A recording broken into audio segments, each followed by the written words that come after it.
Olá, tudo bem? Hoje nós vamos dar início a uma série de vídeos, porque são 7 livros, não é? E eu vou falar sobre cada um deles. Nós vamos falar sobre as Crônicas de Nárnia, não é? Aqui nós temos, essa que eu tenho aqui são 7 livros mesmo. Eu sei que existe edição única, mas eu tenho aqui os 7 livros das 7 Crônicas de Nárnia, de C.S. Lewis, que é, assim, uma obra encantadora, é uma obra que todo mundo tem que ler, realmente é uma obra indispensável para a sua leitura, para o seu deleite, cheio de metáforas, de ilustrações bíblicas, inclusive, onde você pode aprender muita coisa, e é encantador. É uma história muito, muito legal para crianças e para adultos também, que vão curtir, vão gostar muito. Eu quero começar colocando tudo assim em uma linha do tempo, que eu achei muito legal. Eu pesquisando, eu vi, e eu achei interessante colocar isso tudo numa linha do tempo. Inclusive, eu tenho um livro aqui, né? O outro nome de Aslan, fala muito, muito mesmo sobre as crônicas e toda a simbologia, não é? Em cada um dos livros fala realmente a ordem cronológica e fala realmente ali, olha só, né, sobre as simbologias, principalmente no que diz respeito à simbologia bíblica. E é muito interessante. Então, o que nós vamos ter em primeiro lugar? Né? Vamos colocar aqui na linha do tempo. Todas essas crônicas, esses 7 livros, são divididos realmente, vamos colocar, em 7 eras. Então, a primeira era nós vamos ter que é do ano 0, né, desde a criação de Nárnia, do ano 1 até o ano 900. Essa primeira era seria a Era da Conquista, que são eventos que vão ser narrados neste primeiro livro aqui, que é o Sobrinho do Mago, que é esse livro que eu vou falar, tá? Daqui a pouco.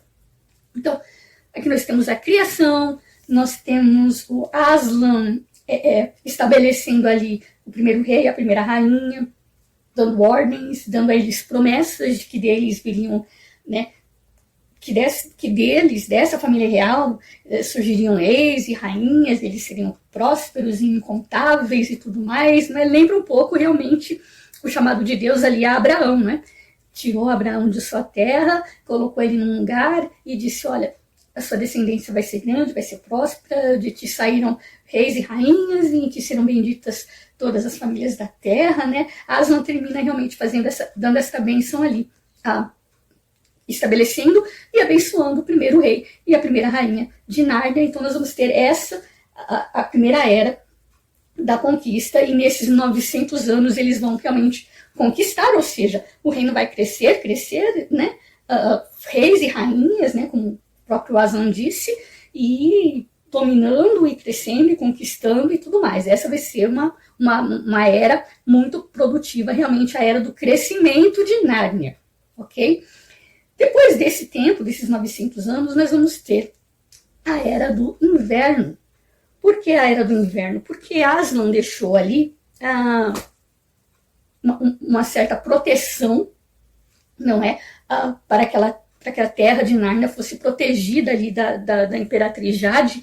Só que o que vai acontecer? Essa árvore que ele colocou como proteção vai morrer, essa Imperatriz vai voltar, e ela vai impor o que nós vamos chamar de a Era do Inverno, que vai do ano 900 ao ano 1000, que são todas, né, isso aqui, essas histórias vão estar narradas aqui nesta crônica, que é o Leão, a Feiticeira e o Guarda-Roupa. Né? Então, esse livro aqui vai abordar essa era, a Era do Inverno, a era em que a Imperatriz subjugou ali o povo de Nárnia. E veja bem, já fazia muito tempo, já fazia 900 anos. E as pessoas já tinham perdido, né? Nesse ponto, as pessoas já tinham perdido a fé em Aslan. Quando é que essa promessa de prosperidade vai se cumprir? Cadê, né, o libertador? Porque aqui então nós vamos ter mais ou menos uma analogia, assim como o povo prisioneiro no Egito. E de uma certa forma subjugado, triste, meio que perdeu a fé ali, sabendo que existia a promessa de libertação, a promessa de um libertador, de que eles não foram abandonados, mas eles se sentiram ali abandonados por Deus e se esqueceram de Deus no meio daquilo tudo. passando por provações, né? Então, nós vamos ter mais ou menos essa analogia, porque quando a imperatriz implantar essa era do inverno, que é uma era de escravidão, pode-se assim dizer, de ela chegar em Nárnia e subjugar realmente o povo, e é tudo do jeito que eu quero, e vai ser como eu quero, e vocês não têm que me engolir, e enfim, o povo vai meio que perder a fé em Aslan, e meio que aqueles que acreditam em Aslan vão ser perseguidos também de uma certa forma, ou ridicularizados. Ah, você ainda acredita que existe Aslan? Mas isso é história, pô, já faz muito tempo, mas, sabe, o povo já tinha perdido a fé de que alguma coisa iria acontecer. Então era nesse pé que se encontra, né, que nós vamos ver, não é, esse período, é o período de inverno realmente, o período do povo ali subjugado, esperando um libertador, e o que nós vamos ver? A ascensão, então, dos irmãos Pévense. Então, esse livro vai relatar este período. Depois, né, do reinado próspero dos irmãos Pévense, que vai ser um reinado de 15 anos, né, que vai ser a nossa Era de Ouro.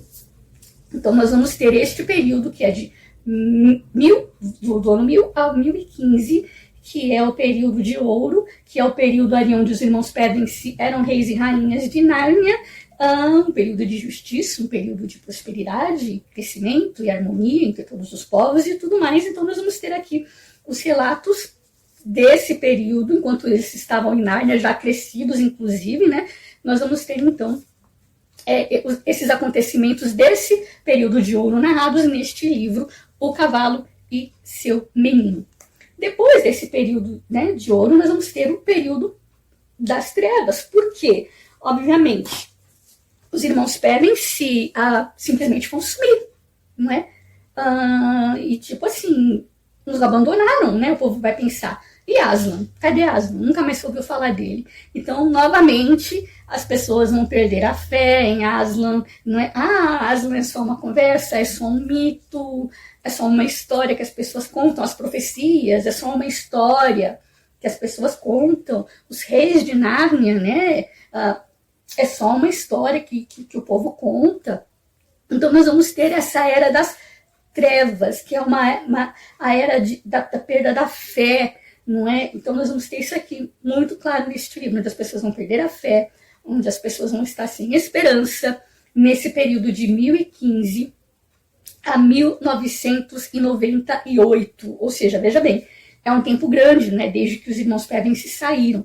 Então, quando eles saíram, realmente vai se instaurar ali esse período das trevas, esse período do abandono, esse período de, sabe, não tem ninguém no trono. Então, esse período eu meio que associo assim, sabe, ao período dos juízes. Sabe aquele período em que cada um fazia o que queria, cada um fazia o que era certo aos seus próprios olhos, e entrava um e saía outro e fazia o que era mal, entrava outro e fazia o que era pior, e não sei o quê. Então, é esse pé que o povo se encontrava, que os narnianos se encontravam, esse período realmente das trevas, esse período realmente onde eles estavam ali perdidos, não é? Realmente em todos os sentidos. Então, esse período vai ser, então, de 1015 a 1998, fatos narrados aqui nessa crônica do príncipe Caspian. Nós vamos ter, então, a ascensão do príncipe Caspian. Ele vai se rebelar ali contra o sistema, não é? Contra os opressores e tal. E eu posso igualar essa figura do príncipe Caspian, verdadeiramente, quando ele assume o trono, é uma figura muito parecida realmente com a figura do rei Davi, que de repente estabelece ali, né, um governo de paz, de tranquilidade, e é um homem bom, porque nós vamos ver que ele vai ser um rei bom, longevo, e um homem muito próximo de Aslan, não é? É um rei segundo, digamos assim, segundo o coração de Aslan, né? Porque o Aslan amava o rei Caspian, e nós vamos ver que ele tem uma história muito bonita e um final muito lindo também desse personagem, não é? Então ele vai ser um rei muito, muito poderoso, muito querido, um rei que vai estabelecer realmente a paz, então, no reino de Nárnia, passada então essa era das trevas aí, que nós vamos ver então neste livro, a ascensão do príncipe Caspian realmente. E com a ascensão de Caspian, obviamente, né, nós damos início aí à era Teomarina, que vai de 1998 a 2303, né? Que vai ser então essa transição aí da Era das Trevas, nós vamos ver a ascensão do príncipe Caspian, e tudo isso aqui nesta crônica do príncipe Caspian, realmente, né? Até o ano de 2303, quando nós vamos entrar então na era da exploração, que vai de 2303 a 2345, ainda com Caspian no trono, não é? E Caspian, então, tem o desejo de ir além mar e explorar e encontrar o próprio Aslan, quem sabe, além mar, não é? Uma vez que não se ouvia falar dele há tanto tempo. E, enfim, então nós vamos ter essa exploração liderada pelo próprio rei Caspian. E, então, todos esses eventos vão ser narrados neste livro aqui, A Viagem do Peregrino da Alvorada. Depois que passar esse período de 2345 a 2346, nós vamos ter a morte da esposa, da rainha, esposa de Caspian, e o desaparecimento do seu filho Hillian. E essa segunda metade aí da Era da Exploração, nós vamos ter justamente esse período meio que triste, onde Caspian já é idoso, realmente idoso. Sua mulher morreu, seu filho sumiu, foi sequestrado, o príncipe Hillian, e quem que ele haveria de colocar no trono? Quem seria o sucessor? Quem haveria de se sentar no trono depois dele? Então, este livro vai abordar essas questões, né, que é a cadeira de prata, período de 2345, termina em 2346, esse período aqui relatado, tá? Solucionando essas questões aí, da morte da esposa do Caspian, desaparecimento do Hillian, quem seria o herdeiro, e o final realmente do próprio rei Caspian, que é uma coisa linda, realmente. Por isso que eu digo, é uma figura que se assemelha muito à figura do rei Davi.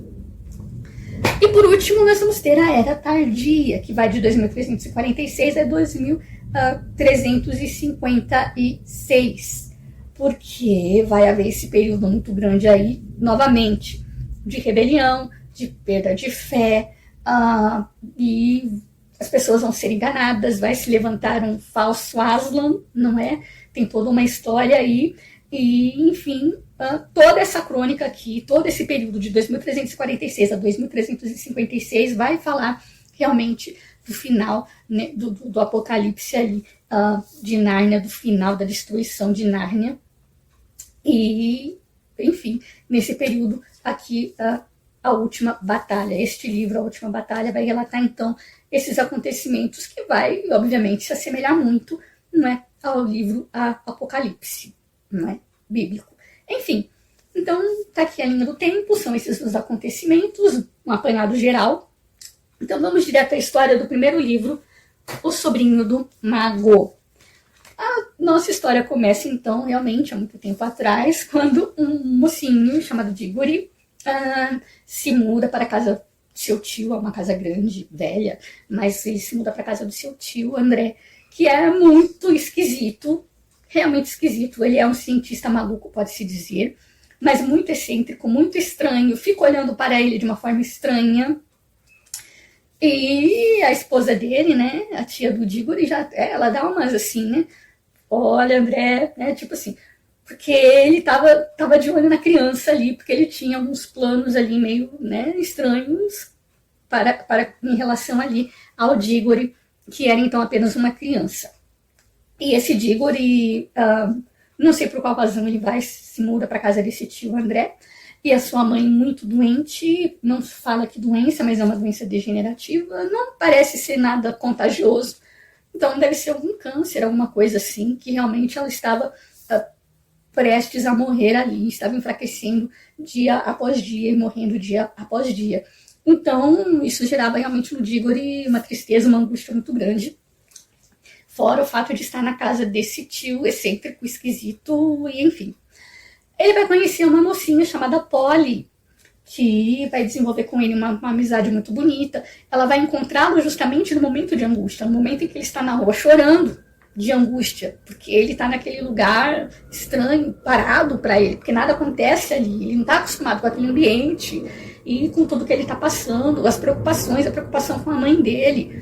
E ela vai encontrá-lo então nesse momento em que ele está chorando e tudo mais. Mas eles vão conversar, vão desenvolver uma amizade, ele vai na casa dela, em um dado momento a Polly vai mostrar o cantinho secreto dela, que é um lugar no sótão, onde fica ali escondida, tipo, a caixa d'água, mas é um quartinho escondido, que na verdade não é um quartinho, é como se fosse um corredor interno, eu não entendi direito como é que funciona, mas é como se fosse um corredorzinho, uma passagem, que interligava, digamos assim, as casas. E aí o Diggory disse, poxa, a gente pode fazer, ter o nosso cantinho secreto, porque existe uma casa vazia, abandonada, só que ela está fechada. Mas se a gente conseguir por aqui entrar nessa casa, né, a gente pode transformar essa casa no nosso lugar secreto, para a gente poder brincar, e enfim, é muito melhor do que aqui, né, eles pensaram. Então, beleza. Então eles contaram os passos para saber mais ou menos aonde eles iriam cair, se eles iriam cair realmente em cima dessa casa abandonada. E eles, né, deram continuidade ali ao plano. Um belo dia eles realmente entraram ali, andaram, contaram os passos direitinho, só que quando eles desceram, quando eles saíram ali desse corredor, desse labirinto, eles não estavam nessa casa abandonada, eles erraram por algum motivo. Eles foram parar justamente no escritório ali, no laboratório do tio André. Então, quando eles perceberam que eles erraram, se enganaram e que caíram diretamente ali no escritório, no laboratório ali do tio André, eles vão ficar espantados e eles vão encontrar o tio André e a figura dele é assustadora, eles têm medo, né? Porque ele é cara esquisito, excêntrico, então eles vão, no primeiro momento, ficar com medo. E o que eles vão encontrar lá? Anéis. De cara, o que vai chamar a atenção da Polly são uns anéis bonitos e brilhantes, verdes, tem anel verde, tem anel amarelo ali na mesa, e ela vai achar bonito, e o André vai dizer, pega um. E ela vai pegar. Só que no momento em que ela pegar, ela vai sumir, desaparecer. E o André, ele gostou, ele achou interessante que as crianças estavam ali sozinhas, né? Estavam ali só ele e as crianças, então ele podia fazer aquilo que ele já estava planejando há algum tempo. Então, quando a Polly some, o André vai ficar maravilhado, tipo, consegui. E o Diggory, meu Deus, o que você fez com a criança? Me conte, o que está acontecendo? E aí, o André, então, abre o jogo e diz que ele fazia experimentos científicos, vai contar toda uma história, né, para o Diggory, vai dizer que ele teve uma madrinha há muito tempo atrás, que essa madrinha era meio que bruxa, né, uma feiticeira, e essa madrinha, então, antes de morrer, deu a ele uma caixa e disse que essa caixa era para ser queimada, né, descartada assim que ela morresse. E fez que ele prometesse isso, que ele destruiria aquela caixa. Só que essa mulher morreu, essa madrinha feiticeira morreu e... logicamente, a curiosidade foi mais forte, ele não destruiu a caixa, ele abriu, e quando ele abriu, ele encontrou um pozinho, areia, né, sei lá. Então, ele começou a pensar, assim, ele é um cientista e tudo mais, né, estudioso e curioso, ele pensou, talvez houvesse um modo, sendo esse pó mágico, veio de uma terra mágica, de um mundo mágico, se eu conseguisse fazer com que, de alguma forma, a gente pudesse ser transportado com a mesma magia dessa terra para o lugar de onde essa terra, de onde esse pozinho veio, né, seria muito bom, a gente podia ser transportado para um outro mundo. Ele começou a fazer experiências ali e não sei como ele chegou nisso, né, é claro que ele usou do próprio pó e não sei o que mais ele fez para chegar nessa conclusão, e ele criou então anéis que possibilitariam então que a pessoa que utilizasse um anel primeiramente verde, fosse transportada para esse mundo de onde veio esse pozinho. E ele tinha feito algumas experiências, né? Ele vai dizer que ele mandou alguns hamsters, né? Porquinhos da Índia, né? Amarrou os porquinhos da Índia com esses anéis, com anel, para ser enviado para este mundo, sei lá onde, né? um universo paralelo, um outro mundo. E nunca deu certo, porque os porquinhos iam e não voltavam, e mesmo que pudessem voltar, não podiam dizer para ele o que tinha lá, e enfim, essa coisa toda. E aí ele disse, mas agora tem alguém que foi, né? E ela vai poder me dizer o que tem lá. E aí eu digo, ele vai ficar irado. Mas você é um covarde? Por que você mesmo não foi então? Por que você mesmo então não usou esse anel para ver o que tem lá? E não sei o que, né? E ele, não, imagina, eu não. Minha vida é muito importante, né? Eu sou um cientista, eu sou um homem da ciência. Só faço experimentos e tudo mais. Mas eu digo, ele ficou revoltado. E ele disse, então, só um meio, digo. Ela levou um anel para ir, que seria o anel verde. Agora ela precisa do anel amarelo, que é para poder voltar. Então o que você vai ter que fazer? Você tem que ir lá, você vai ter que encontrá-la, levar o anel para ir e levar mais 2 anéis para vocês poderem voltar. E aí o Diggory falou, eu? Por que não vai você? E não sei o que, ficou aquela coisa toda. Não há modo. É isso, você não tem escolha. Se você quiser e salvá-la, você tem que ir. E o Diggory, então, respira fundo, pega um anel e vai ao encontro, então, né, a busca da Polly, a sua mais nova amiguinha. Chegando lá, ele se encontra em um lugar estranho, ele não se lembra muito bem de nada, não se lembra quem ele é. E quando ele encontra a Polly, ele encontra uma menina que ele de cara não reconhece, e ela também não o reconhece, mas aí eles começam a conversar, e ela diz, olha, eu acabei de ver você saindo daquele lago ali, e tudo mais, de onde você veio, mas eu não sei, eu não lembro de nada. E eles começam a conversar, eles perderam meio que a memória naquele lugar. Só que eles começam a conversar, eu não lembro de você, mas, sabe, parece que eu já te vi em algum lugar, não é? E fica aquela coisa meio no ar, e eles começam a conversar, e ao pouco a memória vai voltando, e aí eles vêm correndo por eles ali, um porquinho da Índia com um anelzinho amarrado, aí eles, agora eles têm um estado e se lembram de tudo, né, de toda a verdade, de onde eles vieram, quem eles eram. E agora? Nós precisamos voltar para casa. Eu vim aqui te buscar, Polly. Vamos para casa. Vamos pular aqui no lago. É daquele lago que eu vim? Beleza, então nós vamos pegar um anel, né? Nós vamos dar as mãos, nós vamos pegar os anéis e vamos pular neste lago para voltar para casa. Mas pensando bem, disse o Diggory, já que o tio André, ele é covarde demais para ele mesmo vir fazer uma busca, uma expedição, e já que nós estamos aqui mesmo e temos o poder de voltar para casa, por que a gente não explora outros mundos? Tem vários lagos aqui. O Diggory pensou, raciocinou assim, eu vim daquele lago, mas tem vários lagos aqui. Este lugar aqui não é nenhum mundo. Isso aqui não é nada, isso aqui é um lugar de transição, isso aqui é como se fosse, sabe, é como se fosse aquele lugar onde a gente estava para entrar por dentro das casas, sabe? É somente um lugar de transição que dá para outros lugares, não é? Isso aqui é como se fosse um túnel, somente um túnel de transição que dá para outros lugares. Quem sabe a gente pode, aqui é nosso mundo, vamos marcar que a gente veio deste lago, mas vamos explorar algum outro lago.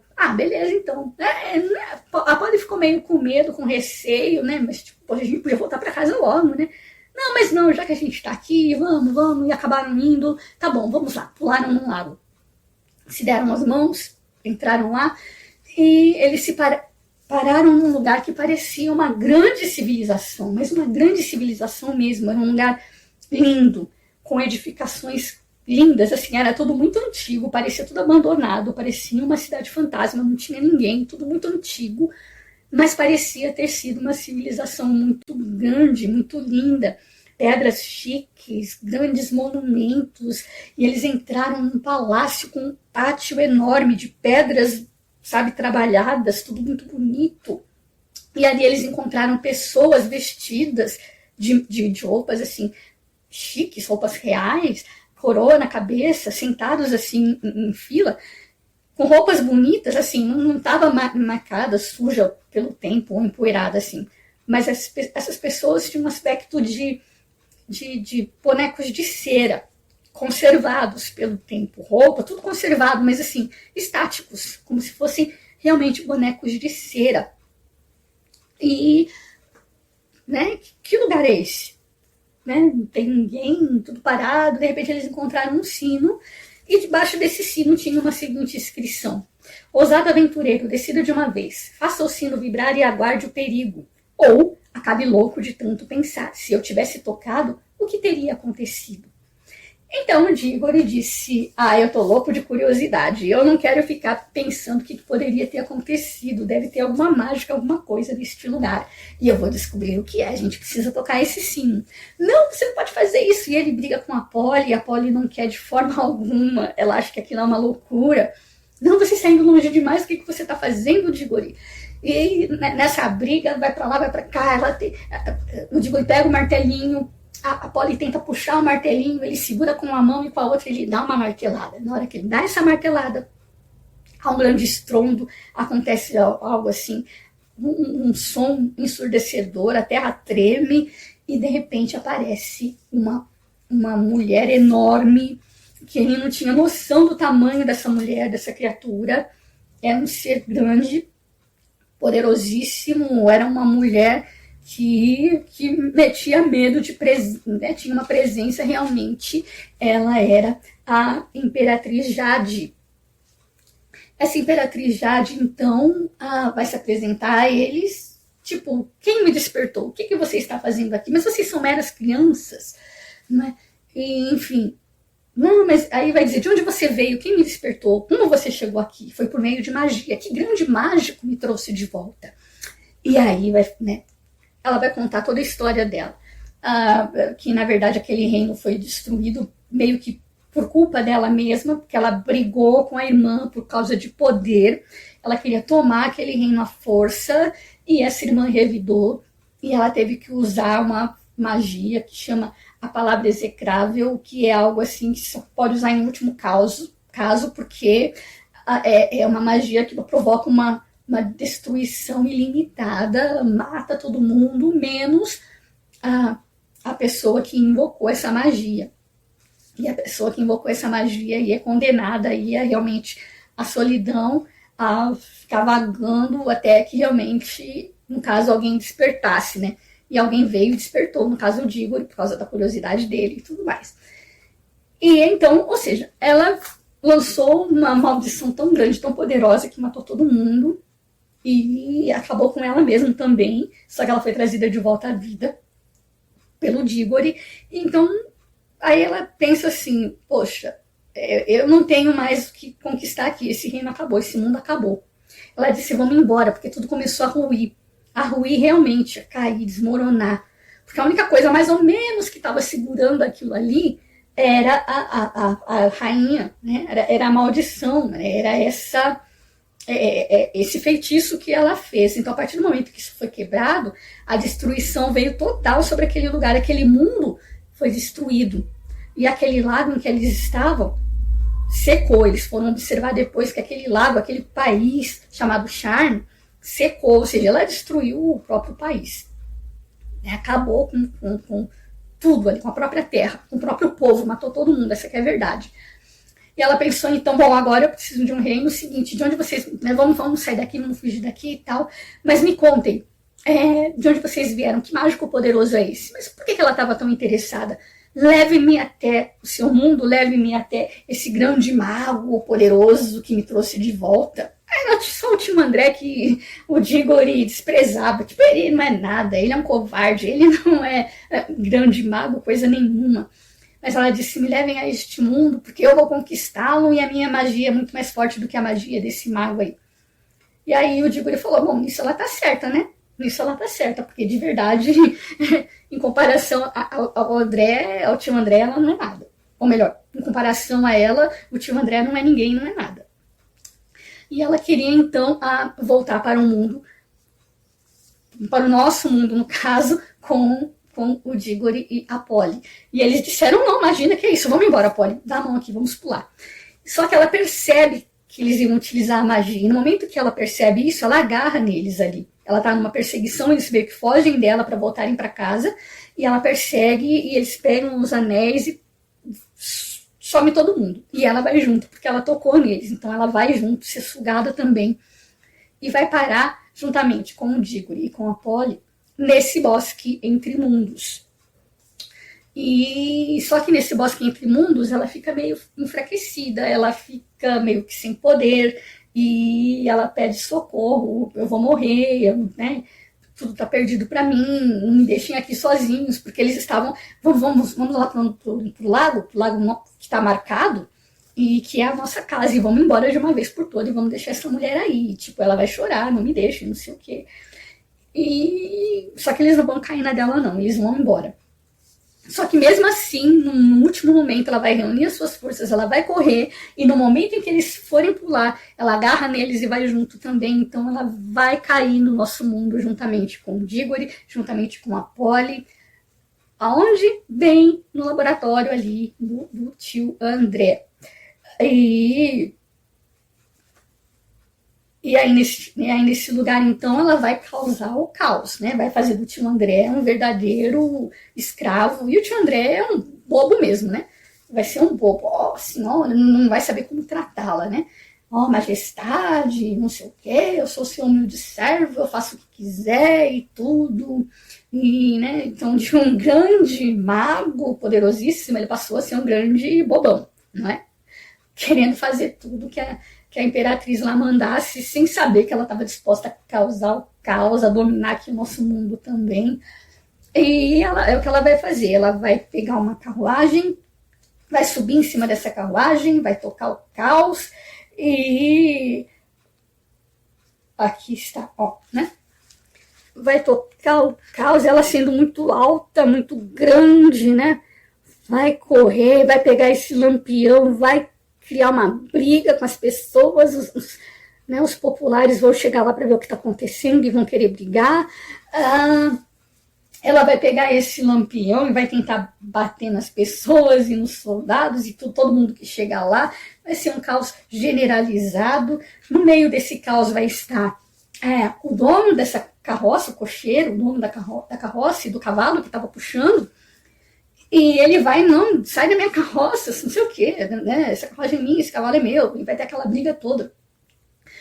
E o Diggory, então, e a Polly vão correndo para colocar o plano deles em prática, que é levá-la, o que eles pensaram imediatamente foi, vamos levar essa mulher de volta para o bosque entre mundos, né? Eles entenderam o que aconteceu, se a gente usar os anéis agarrado nela, a gente vai sugá-la para esse bosque entre mundos e depois a gente volta novamente, vamos largar ela lá, vamos tirar ela daqui.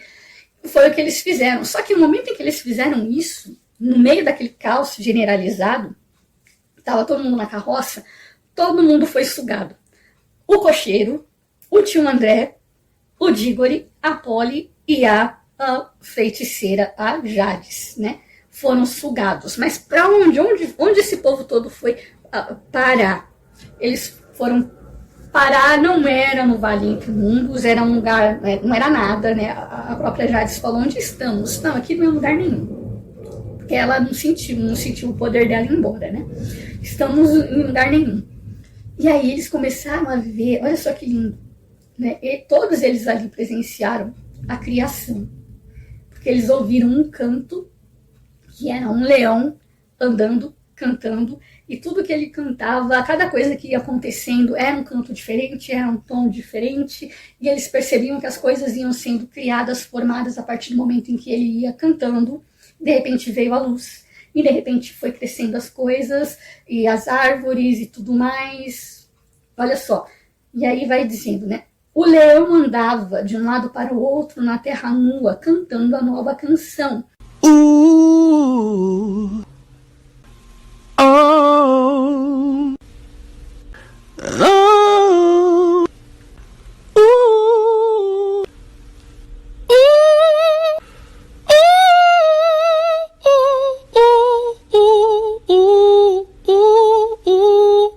Era mais suave e ritmado do que a canção com a qual convocar as estrelas e o sol, uma canção doce, sussurrante. À medida que caminhava e cantava, o vale ia ficando verde de capim. O capim se espalhava desde onde estava o leão como uma força e subia pelas encostas dos pequenos montes como uma onda. Né? E aí vai falando como as coisas foram sendo criadas, ele só observando aquilo em êxtase, né? Amando aquilo tudo, menos, obviamente, a Imperatriz e o tio André, eles não estavam gostando nada daquilo, eles estavam era com medo, e de repente vão surgir animais, o leão vai cantar e vai criar os animais, que eles vão brotar da terra, de buraquinhos que vão, né, subindo da terra. Ele vai dizer, imagina como se fosse a terra borbulhando de montinhos de terra, e dessa terra saindo bichinhos e animais, e os animais foram surgindo ali. O Aslan, então, fez um círculo de 2 em 2, e a esses animais ele deu o dom da vida, da fala, né? Digamos assim, esses animais seriam diferentes verdadeiramente, e seriam animais diferenciados de todos os outros, porque eles teriam o dom da fala. E aí ele vai dizer para esses animais, para essas criaturas que ele tinha acabado de criar: criaturas, eu lhes dou a si mesmas. Dou-lhes para sempre essa terra de Nárnia.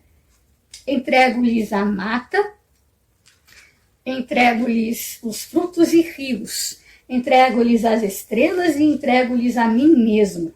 Seus também são os animais mudos. Cuidem deles com bondade, mas não lhes sigam os caminhos sob pena de perder a fala, pois deles foram gerados e a eles poderão tornar. Né? Olha só que interessante, né? Porque nós temos realmente uma alusão clara, né? A Gênesis, a criação, o Aslan criando todas as coisas, os animais, abençoando os animais, assim como Deus fez todas as coisas, colocou os animais e deu a fala e disse: olha, tudo isso aqui é de vocês, cuidem, cresçam, reproduzam, né? Enfim. É uma fala muito linda, realmente. Então, eles vão ficar abismados com isso. E o Dígore, nesse meio tempo, ele vai olhar tudo aquilo abismado, ele vai olhar para a criação, ele vai olhar para o Aslan e vai dizer, e vai pensar assim: veja, este é o único que pode me ajudar, este é o único que pode salvar a minha mãe. Ele pensou, se ele criou todas as coisas, deve ter aqui algo que possa curar a minha mãe de uma vez por todas. Eu preciso me humilhar, eu preciso pedir ajuda a ele. Então, não, mas não faça isso. O tio André falou: de forma alguma você vai, não podemos ser vistos e tudo mais. Aslan vai dizer: veja bem, eu criei um mundo novinho para vocês, e olha, em pouco tempo o mal já entrou no mundo. Mal? Mas cadê o mal? Não sei o quê. E aí então aparece o tio André, né? E ele vai ser perseguido pelos bichos. Tipo, acho que nós encontramos o mal, vamos dar um fim nele. E vão pegar o tio André e vão amarrá-lo. E os bichos não vão saber direito o que ele é, se ele é um ser vivo ou não, porque ele vai desmaiar. E aí eles vão resolver plantar o tio André, porque acham que ele é uma planta. E quase que eles vão matá-lo de cabeça para baixo, né? Mas vão amarrá-lo, né? E vão vão enterrá-lo até a cintura de areia. Então, é uma cena muito engraçada, realmente. Mas aí então, o Dígore se enche de coragem e vai até o Aslan, se apresenta e diz: olha, aí, nem precisa se apresentar. O Aslan vai dizer: foi você que trouxe o mal para este lugar? Você que trouxe a rainha para este lugar? E ele vai dizer: foi. Ou seja, ele vai confessar, né? Não, fui eu que toquei o sino, foi eu, tudo isso é culpa minha e tudo mais. Ele vai reconhecer. Por quê? Porque num primeiro momento ele quer pedir ajuda, ele vai dizer: o senhor é o único que pode me ajudar. Mas naquele momento ele reconheceu que tudo aquilo era culpa dele. Foi ele que tocou o sino e tudo mais, foi ele que trouxe aquele mal, e ele pede perdão. O Aslan vai dizer: se o mal veio por você, você também vai... agora você também vai ser o responsável em consertar essa bagunça que você mesmo fez, não é? E eu vou fazer, não se preocupe, porque eu vou fazer com que todo esse mal, tudo isso que aconteceu, caia sobre mim. Eu vou preparar um modo para que todo o mal caia sobre mim. Eu tinha até anotado aqui, mas eu acho que eu perdi. Eu vou fazer de tudo para que, né, o mal que você fez seja sanado e caia sobre mim. Mas eu preciso da sua ajuda. E o Diggory pensou, bom, qualquer coisa, né? Faço, o que você quer? Pegue um determinado fruto que está em determinado lugar, traga até mim e traga até mim. Foi só isso. E aí o Diggory pensou, muito bem, eu vou. E depois disso, né, eu vou ver se eu consigo pedir, se eu consigo alcançar o favor dele e se ele pode fazer alguma coisa pela minha mãe. Então ele vai. Então nós vamos ter a aventura dele para chegar até este lugar, juntamente com a Polly. Esse cavalo que foi sugado junto com eles, que é o Morango, ele ganha asas e ele vai levar então o Diggory e a Polly, como vocês estão vendo aqui, não é? Para buscar esse fruto que o Aslan pediu. Pediu para quê? O Aslan tinha um plano, tinha um propósito para pegar esse fruto. Ele queria plantá-lo ali em Nárnia. Então, quando o Diggory chega, finalmente ele chega neste lugar, nessa árvore, ele vai apanhar o fruto. Quem ele encontra? A feiticeira, né? A Jadis ali. Ela comendo, se lambuzando de comer o fruto e diz para ele, você vai obedecer a um leão, né? Ele quer esse fruto para ele mesmo, ele sabe que esse fruto é poderoso, ele sabe que esse fruto dá vida eterna. Ele sabe que esse fruto, que se você levar esse fruto para sua mãe, a sua mãe vai ser curada. E você vai levar para ele, meu filho, pega esse fruto, vai para casa, come, dá para sua mãe, né? A sua felicidade está aqui. Você vai atender, vai obedecer um leão que você nem conhece, que não fez nada por você, para você. Imagina, né? Então aqui nós temos realmente uma clara alusão ali à tentação, né? Como Satanás tentando ali o homem. Só que, diferentemente, o Diggory vai dizer não, pegou o fruto e foi embora. E deu esse fruto a Aslan, e ele plantou esse fruto e logo cresceu e deu frutos.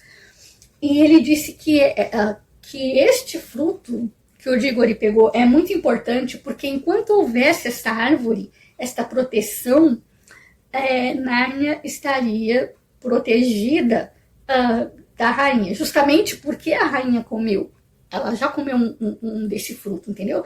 Então ela estaria, não sei por qual razão ali, impedida de entrar, de fazer, de causar algum mal ali em Nárnia. Aquela árvore era uma proteção para eles. E Aslan, naquele momento, então, né, vai olhar para o menino, vai ver que o menino está triste, e o menino vai dizer, olha, tem algo assim, assim acontecendo, eu estou preocupada com a minha mãe, sabe? E aí o Aslan vai chorar, inclusive, e vai dizer, eu sei, não é fácil, né? E aí ele vai dizer, pegue um desse fruto, eu dou o fruto para você. Né? Se tivesse sido roubado, ele iria trazer morte, iria trazer sofrimento, iria trazer, né, sua consciência iria ficar pesada, mas eu mesmo vou lhe dar. E esse fruto que eu lhe der vai trazer vida e felicidade. E você vai ser feliz, você vai ter vida, leve para sua mãe.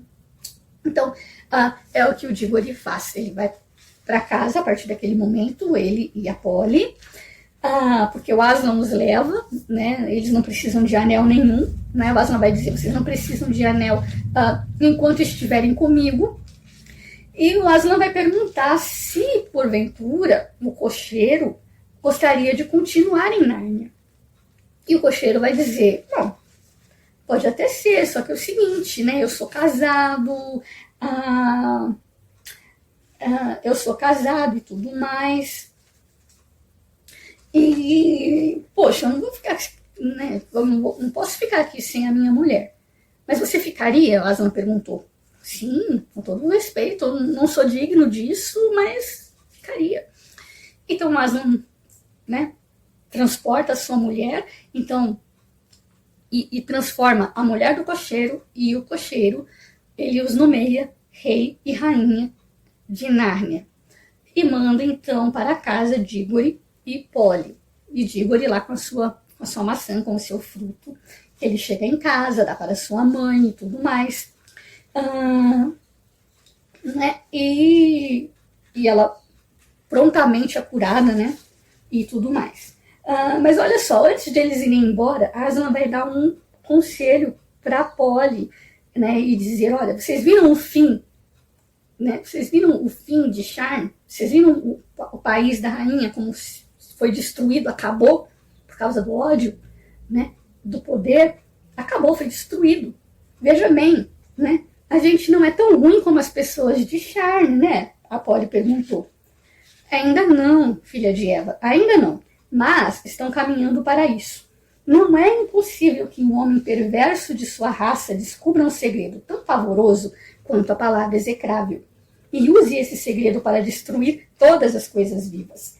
Breve, muito breve, antes que envelheçam, grandes nações em seu mundo serão governados por tiranos parecidos com a imperatriz Jades, indiferentes à alegria, à justiça e ao perdão.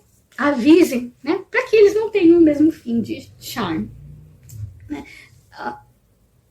História linda, conselho, né, maravilhoso ali de Aslan, né, as coisas que o homem é capaz de fazer pelo poder, né, essa palavra execrável, né, essa destruição está muito ligada realmente à guerra, né, essas, principalmente agora, né, bomba atômica e todas essas coisas, né, guerras, explosões, as pessoas pelo poder, né, são capazes de tudo, de destruir vidas, destruir pessoas, destruir civilizações realmente, né?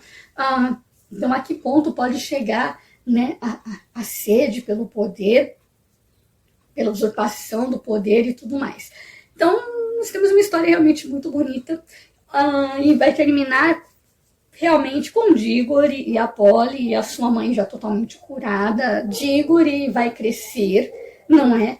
Esse Diggory é o Diggory do segundo livro, já crescido, porque o que vai acontecer é, o Diggory vai plantar, a mãe dele vai comer e ele vai plantar os frutos, né? Vai plantar a sementinha dessa árvore, essa árvore vai crescer, com o passar do tempo, acho que ela, né, vai ter uma chuva, uma trovoada, vai tomar um raio ali e essa árvore vai se estragar, mas ele vai aproveitar, ele vai pegar o tronco dessa árvore e, assim, os frutos já não eram mais mágicos, né? Somente aquele fruto que ele deu para a mãe dela.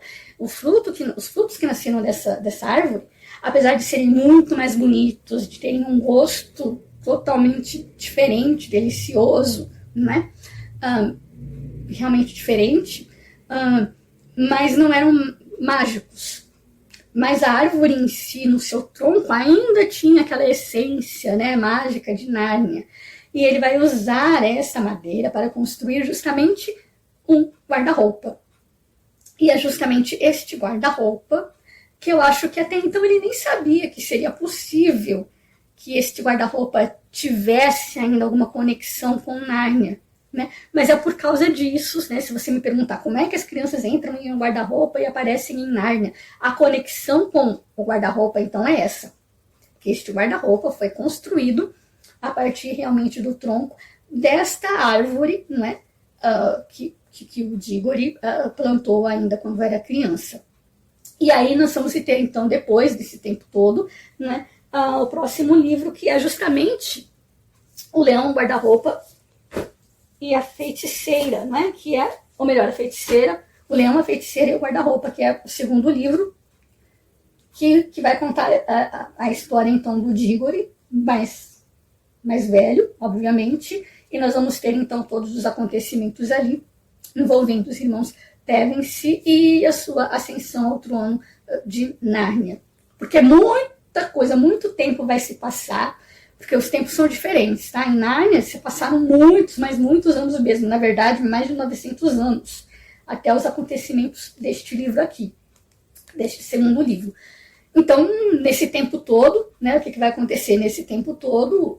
O cocheiro e a sua esposa estavam lá reinando, e tiveram filhos, e conquistaram e tudo mais. É por isso que este primeiro livro aqui é realmente a era da conquista, né? E dele realmente vão surgir reis e rainhas e muitas coisas e tudo mais. Só que nesse meio tempo, Aslan vai sumir, não é? E muita coisa vai acontecer. Então, quando chegar nesse ponto aqui do segundo livro, né, já vai haver meio que uma apostasia, as pessoas já não vão mais acreditar em Nárnia, para eles tudo é uma lenda, para eles tudo foi só uma coisa que aconteceu no passado e tudo mais.